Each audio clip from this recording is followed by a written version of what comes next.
Yeah, wonderful people, viewers and subscribers. Let me do a very quick one.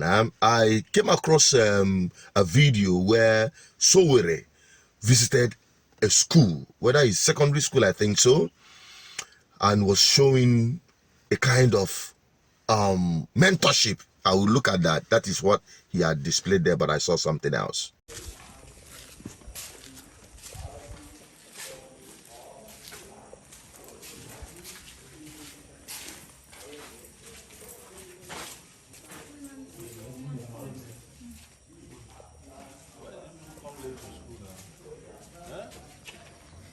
School is supposed to be what time?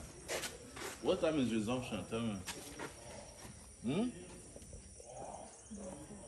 Is there nothing to? Is there no penalty for coming late to school? Yes. There is. Yes. These ones are above it. They are not above it. Okay. Someone is taking record. All right. The attendance has been taken already. You guys should come to school early now. Good morning. Good.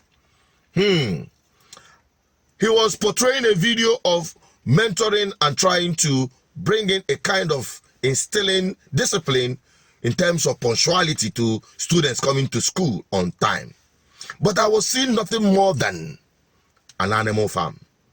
Did you look at the environment, the surrounding of a place you call a school? I don't know whether it is his own village school or community school is that, or anywhere, but the school is in Nigeria. Wherever it might be, a public school at that, nothing more than an animal farm. Is that the kind of school you want your children to attend as a Nigerian? Let's leave Sowere apart, because he had brought this, he was trying to portray something else, but we are seeing something else altogether. And that is the question. What kind of leaders of tomorrow are you going to be breathing in the name of school in an environment like this? What kind of school? This school is exposed to even wild animals. To be honest with you, look at the environment. It is just nothing more than a complete forest. And let me not use evil forest, because this country is so evil to the future of the younger generation. Tell me, all these people in power, all these politicians, senators, governors, and all these bureaucrats, or these elites that have enjoyed the best of Nigeria, how many of their schools were like this in the 80s, in the 70s, in the 40s, before the independence? How many of the schools were like this? None of them at that time. But today, look at the kind of schools we have. That's why they take their children abroad. But unfortunately, those parents who begat these children that their future has been stolen will go back and work for these same politicians that have stolen and mortgaged the future of their children. And that is why GGM is insisting of a ballot revolution, which starts from you, ordinary Nigerians. You that is watching. Don't say you are exempted. Those of you who say you are not going to go out and vote the right person, people you can say that you have a kind of record. How many of them do you check their record?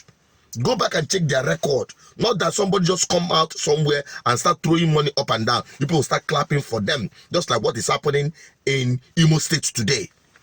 People are just coming out and people are clapping for men. They don't even know their character.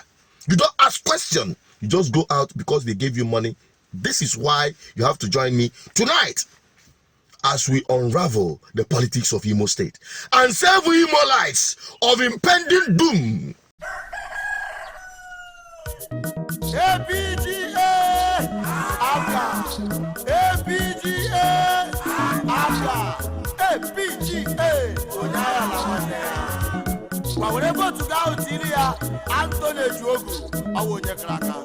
You see, for me, there are two forms of empowerment. You have the push empowerment and you have the pull empowerment. The push empowerment, which is very prevalent in our community today, where the politicians empower youths with buying them keke or kada without taking into consideration their God-given talent and abilities. This explains why a lot of the World Bank and UNDP projects fail after a time, because they are not people-oriented, and it doesn't solve our problems. But in my own opinion, the pull empowerment pattern is actually the empowerment that is geared towards lifting people out of poverty.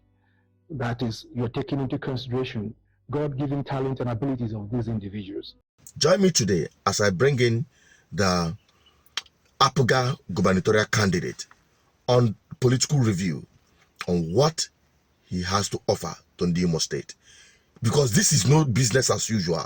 We will scrutinize them and leave you with the option to make your choice, because you will not be the only one we'll be bringing on this platform. Enough is enough. And don't listen to anyone that tells you otherwise, that hey, INEC this, judges that, and the rest of them. Do not listen to anyone. It can only take a political revolution to wrestle power from your oppressors. Oppressors don't give up power easily because you are crying and wailing.